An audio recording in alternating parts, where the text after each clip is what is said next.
guys, welcome back to Downtown Rams. As always, I'm your host, Alexis Kraft, joined here with my co host, Jake Ellenbogen, and we're continuing with our 2022 NFL Draft Prospect interviews. And joining us on the show right now, we have Alec Anderson, offensive tackle from UCLA. How are you doing, Alec?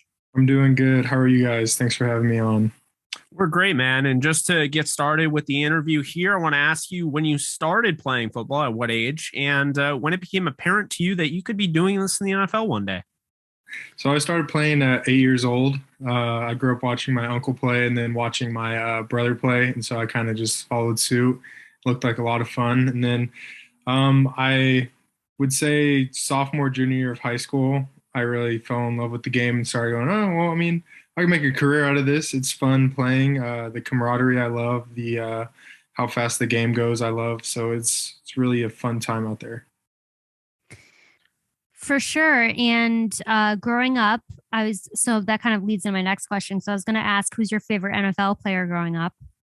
I would have to say Taylor Lewan probably Taylor Lewan.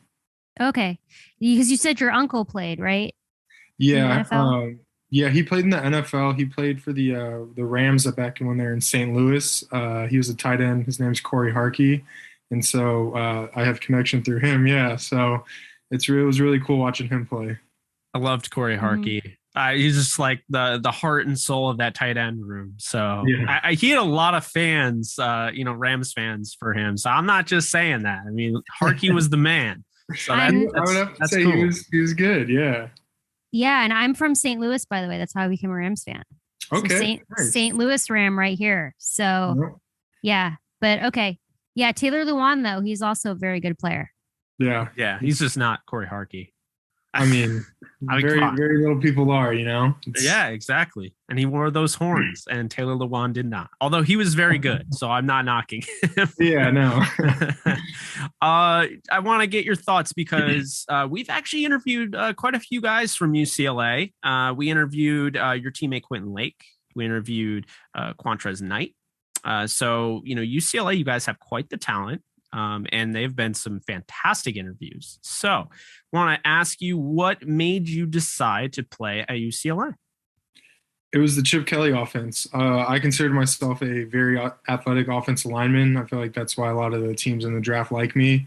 And Coach Kelly's scheme is just that. He wants those offensive linemen that can move and that can do a lot of outside zone, going up to the second level, even the third level in some of our schemes. So it's like just watching that at Oregon, I was like, dang, that's very interesting. And so once he started recruiting at UCLA, I think I was one of his first offensive linemen he talked to. And I just loved him from the get-go. A lot of people say he's not a very people person. I think opposite. I think he's a great guy. He loves to talk about anything. He loves to pick people's brains about all the topics. And so that's what I really wanted, somebody who cared about me, not only on the field of how good I did, but also off the field. And I think Coach Kelly really provided those off the field options towards all of his players, which was very just outstanding from him. So that's why I kind of chose to go there. Yeah. And, playing at UCLA, you also play against a lot of really good competition every week, play against a lot of good schools. Is there anyone who stands out to you as being the toughest guy that you faced in college? In college, I would say in the Pac-12, it was, of course, Kayvon Thibodeau. Dude's a great football player. He plays with a high motor. He's physical at the point of contact. And so I'd say in the Pac-12, it was him. And then this year playing LSU, Ollie Gay, defensive standout in the SEC. So he was a very good opponent that I went against. Both of them really made me hunker down that week and really dive into the film like I haven't before. And so it was always fun going against Kayvon, and then also having that pleasure of going against Ali was really fun. Yeah, I mean, I'll just say this right now. I think you went up against the best player in the draft. I don't know, Kayvon is just another level. And it's funny how it's kind of gotten lost in translation, because normally when those guys come out of high school and they're like the top guys, and it's just kind of like expected, right? Like, oh, of course, like they're playing as well as. Yeah, I feel like he's somewhat become a little underrated just because of how good he is. I think he's quite clearly the best in the draft, and I think that's a really good one to name. But what I want to ask you, you mentioned, going up against, LSU, and that was a huge moment, for your program. I don't know if this will be the answer, but what was your favorite game that you played in college? Oh, that's a tough one. I would say I have two or three favorite moments or favorite games, really. I would have to start off my freshman year when I first got to actually go out and play. That was a really big moment for me because my family came down and my parents were able to watch me, go out on the field my freshman year as a freshman and play. So that was very big. And then my second one would have to be um, that comeback against Washington State back in 2019. Yeah, right before COVID. That one when we had that big deficit coming back and playing, and that was fun. And then a tie this year was the LSU game and also the USC game. Absolutely putting 66 points on USC is just a great feeling. It was a fun game to play in and be able to say, yeah, I was a key contributor to that success. So those ones are a lot of fun. For sure. And just looking at your position of offensive tackle, what would you say is the most important trait for an offensive tackle to have? I would have to say being able to forget quick, but not, completely forget about it. I would say going against top tier defensive ends in the Pac-12, it really makes you earn your scholarship. They have a scholarship, you have a scholarship, and so you both are good players. And at the end of the day, it's who earns their scholarship. And so I think as an offensive tackle, you are going to get beat sometimes, but it's not about getting angry and just wanting to kill the guy the next play. It's about forgetting about it, but knowing the tendency of what he's going to do, how you got beat. And I think that plays a big part of being successful, especially in the Pac-12. And now kind of, adding on to that, just to get to know you a little bit more as a player, what would you say is your biggest strength? I know you mentioned athleticism and how this Chip Kelly offense made a lot of sense for you. But is there something else that really stands out to you as your biggest strength? I would say my grip strength. I'd say once I get my hands inside of your chest, you're not going anywhere. I'd say a combo with my grip strength, and then also how quick my feet are to get back underneath myself. I can redirect really easily and be able to stay in front of my defender. And is there anything that you're looking to improve on in your game? I would want to improve on my lower body awareness. I would say that my feet are good, but my legs sometimes always just get outside of my frame, which causes me to sometimes slip around. So I'm working on that, and also just with that, probably how quick I can get my strike down into your chest. And now, Alec, I want to ask you, I mean, there's a lot of talent, obviously, in the Pac-12. There's a lot of talent in the NFL. And I'm sure it's going to cross over because you're going to see a lot of those guys in the NFL. Is there one that stands out to you as a guy that you'd really like to match up with in the NFL? So you're talking about me going against him or playing with another person? Just going against anybody in the NFL. It doesn't have to be from the Pac-12. Obviously, I'm sure you've gone up against plenty, but just anybody in the league that you really want to go up against 1v1. I think I would want to just go against Aaron Donald just to say that I went against him and see how that turned out. I mean, later this year, I wouldn't say he would be in his prime still, but he's still a great football player. So I feel like that'd be really cool just to say, oh, yeah, I played against Aaron Donald. I had some snaps against him. Either him or Vita Vea from Washington. I missed him by a year, and I thought it would have been fun to go against him because he's a real big NFL guy. So I think those two players would be really fun to go against. Yeah, those are both popular answers when we ask that question because they're two of the best in the league. And so, guys want to go up against them and see how they do. Iron sharpens iron. So definitely want to go up against the best. And speaking of Aaron Donald, during the season, we cover mostly the Los Angeles Rams. A lot of times also during the off season as well, but particularly in season. So we do ask every prospect that comes on our show, have you had any contact or spoken with the Los Angeles Rams? Oh yeah, I've been in contact with the Rams. I had a workout with Coach Crayberry, the offensive line coach. So that was really fun. Sean Ryan and I both had a chance to do that, and it was a good experience. It's fun being able to work with these coaches one-on-one and being able to see what type of practice would be with the indie workouts. And so I think that's something that I kind of looked forward to this off season, was being able to just go around and see the coaches. I mean, yeah, that's awesome. Now, I'm a big fan of, both your game and Sean Ryan's game. So, I think that's pretty cool. And what Carbs has done is just incredible. I mean, going from, they originally had Aaron Cromer as their offensive line coach. And I think he's one of the best in the game. He's heading back over to Buffalo. But what Carberry did, just coming right in there and just like pretty much picking up where he left off, was, I thought, really impressive.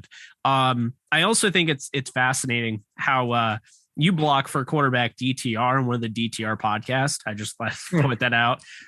So yeah, I just thought that was cool. But now my question for you though is who is Alec Anderson as a player and who is he as a person? I would say those are two different people. On the field, Alec Anderson is very violent. I don't care who you are. I'm just trying to kill you because you're trying to kill my quarterback. So it's a very dog-eat-dog game. I'm there to do my job. I'm very business about it. It's football. Things are going to happen. Stuff happens on the field, especially as an offensive lineman, you got to work with 4 other people the entire game. And so I'm very, team oriented, but off the field, I switched that team to family. And so I'm very family oriented. I have a lot of cousins, a lot of aunts and uncles. And so we like to just get around. We're all competitive. So yard games get really into it and fun during 4th of July and other barbecues. So I would say very different, but kind of similar. Just I'm not trying to, beat people up at my family barbecue. So a little difference. For sure. Well, it's a good difference, but the next 3 questions I'm going to ask are not football related, but we like to ask these questions because we love recommendations. So if you could please recommend us a TV show, an album, and a snack, because I like snacks with my TV show. Okay. So a TV show, I would say, let me think. That's kind of a tricky one. So the first one coming to the top of my head is Peaky Blinders. That one's a really good show. And then also Breaking Bad, of course, one of the greatest shows ever made. And then you said a snack and an album. A snack, I love having probably just popcorn. I'm a simple person. Some popcorn while watching a show is nice. Or some peanut butter on top of a celery. Amazing. My mom used to give that to us as a kid. And then an album, I would say probably Purple Rain, the Prince album. That's a great one always to get down to. My dad played that for his kids a lot, so a classic one. So those are some options for you. All great recommendations. Although I haven't seen Peaky Blinders yet. You're not the first person to recommend that show, so it is on our list. I don't know if Jake has seen it or not. I haven't seen it yet. I have not, but I know it has Richard Madden in it. I'm a big fan of his.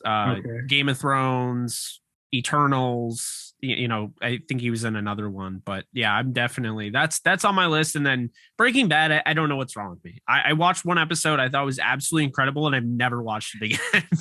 You got to just hunker down, man. You just got to go with it. I'm bad with that in the other way, because I was telling Alexis, like, someone, I forget who we were interviewing, but someone recommended Bel Air. I finished that as soon as it came out. I just finished the OC. I don't know if anyone recommended it, but someone did on Twitter probably. Like I will binge watch these shows. It's just a matter of like actually making the commitment and which show. So yeah, I'll check that out at some point. You got to watch Breaking Bad. I binged that like before that was a Netflix thing. Like I went to Best Buy and bought it on the DVDs. Oh, wow.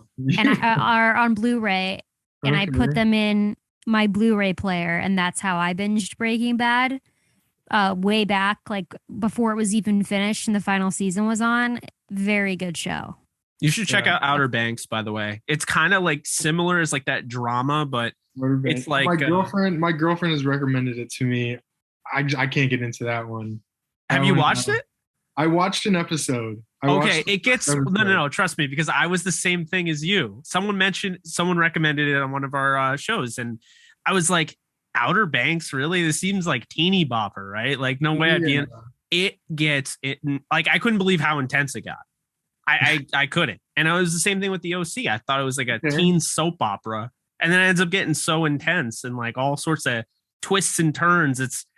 I don't know, man. Some of these shows, like if you just look at like the quick 15-second clip that it'll show you on Netflix, you're not going to want it. But if you give it a shot, like, I mean, that's I'm saying typically how that it I didn't goes. watch Yeah, Breaking no. Bad, but Yeah, I'll watch like the trailer for it, and I'm just like, it doesn't No, look I like it. It was looks like my little cousins would watch it. So exactly, but it gets like crazy, which for like no reason. Like it is so it's like treasure hunting. Sure, it's kind of like Uncharted if you've seen that new movie that came out, and a little bit of Indiana Jones, but it's also got some of that, like some of those really dark elements to, like, I don't know, like kind of like Breaking Bad, kind of like Ozark-ish. I mean, it gets very Ozark kind of like feeling. So it's just one of those things like where a lot of these TV shows, they start out and they look like, I think they kind of push people away because they look really lame. And then they get like super dark and you don't expect it. So I just got to push past like first 3 episodes. Yeah, I think it really starts to come into its own halfway through the first episode, halfway through the first season. And then the second season's just unlike anything in the first season. It goes from 0 to 60. Okay. You should watch, have you guys seen Dexter? I haven't, but I want to see it really badly. That one's good. I started watching it with one of my old roommates in college. He and I just watched it during camp when we had our little free time. Okay. It got crazy. Like that's one of those ones where like it really builds. So well, that's the serial killer that's like a good guy, right? Yeah, he's a police or blood splatter analyst, and he's a psychopathic killer, but his dad was a police officer and taught him to use it for good. And so it's a good show. It's interesting. Yeah, I think there's something like that. Prodigal Son. It came back. Yeah. Oh, yeah. Yeah, Prodigal Son, but Dexter like came back. Like they, I guess, kind of rebooted it. Right? I think it's the 3rd season. If you don't watch any, just watch the 3rd season. Like that one's the best one. The Trinity Killer, that's hands down the best season out of all of them. Are they anthologies or do they go together? Oh no, they just own thing. Like each season's different from the last one. No, but I mean like each episode, do they go together or are they just completely? Yeah, each episode goes together for the whole season, but different seasons you don't have to watch to keep up with it. Okay. It's like when like my brother tried to get me into, what was it, the Clone Wars? And he forgot to mention that none of those shows go together. Like none of the episodes go together. I was like, are you kidding me? I'm not sitting here watching this. Like, like nothing goes. I like anthologies if it's like Black Mirror. Like ask Alexis. She got me into that. I like Black Mirror because going in is an anthology. But have you seen Love, Death, Robots? Why does that sound really familiar?